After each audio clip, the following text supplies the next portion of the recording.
Hello viewers, আশা করি সবাই ভালো আছেন। তো সেই প্রত্যাশায় আজকে আবারও আপনাদের সামনে নতুন ছোট্ট একটি ভিডিও নিয়ে আসলাম। তো ভিউয়ার্স, আজকের ভিডিওটি হচ্ছে, তো শীতকালে দেখা যায় আপনার অন্যান্য যে কোনো মাছের সিজন থাকে না বা পোনা উৎপাদন হয় না।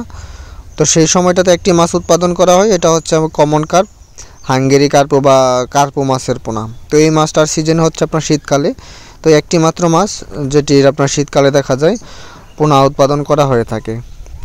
তো অনেক খামারি ভাই আছেন যারা এই আপনার কমন কাপ মাছের পোনা অপেক্ষায় ছিলেন বা কমন কাপ মাছের পোনা ছাড়তে চান, তারা চাইলে কিন্তু আমাদের কাছ থেকে নিতে পারবেন, পোনা সংগ্রহ করতে পারবেন।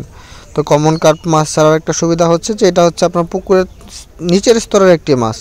তো দীর্ঘদিন খাবার দেওয়ার ফলে বা মাছের মল পুকুরের তলানিতে জমার ফলে যে একটা ক্ষতিকারক অ্যামোনিয়া গ্যাস তৈরি হয় বা এক ধরনের স্তর পরে, সেই গ্যাসটা তোলার ক্ষেত্রে কিন্তু এই কার্পো মাছের ভূমিকা কিন্তু ব্যাপক, যেহেতু এটা নিচের স্তরের মাছ।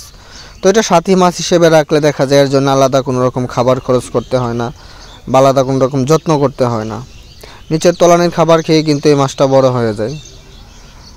তো রাক্ষসে মাছের সাথে কিন্তু চাষ করা যাবে না, তো মিশ্রভাবে চাষ করতে পারবেন এই মাছটা চাইলে। বা অনেকে দেখা যায় চাপের মধ্যে রাখতে চান বা গ্রীষ্মকালে অন্যান্য মাছের সাথে সাথী মাছ হিসেবে ছাড়তে চান একটু বড় করে।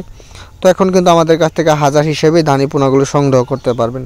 তো ভিডিওটা আজকে যারা দেশের বিভিন্ন প্রান্ত থেকে দেখছেন বা নতুন বছরে পোনা আপনারা সংগ্রহ করতে ইচ্ছুক বা আগ্রহী, তারা আমাদের সাথে যোগাযোগ করবেন। আমরা হাজার হিসেবে বা কেজি হিসেবে সারা বাংলাদেশে পাইকারি বা খুচরা অনুযায়ী আপনার প্রয়োজন অনুযায়ী এই মাছের পোনাগুলো হোম ডেলিভারির মাধ্যমে ডেলিভারি দিয়ে থাকি। তো ভিউয়ার্স, আজকে এই পর্যন্তই। কথা হবে নতুন অন্য আরও একটি ভিডিওতে। সেই পর্যন্ত সবাই ভালো থাকবেন, সুস্থ থাকবেন।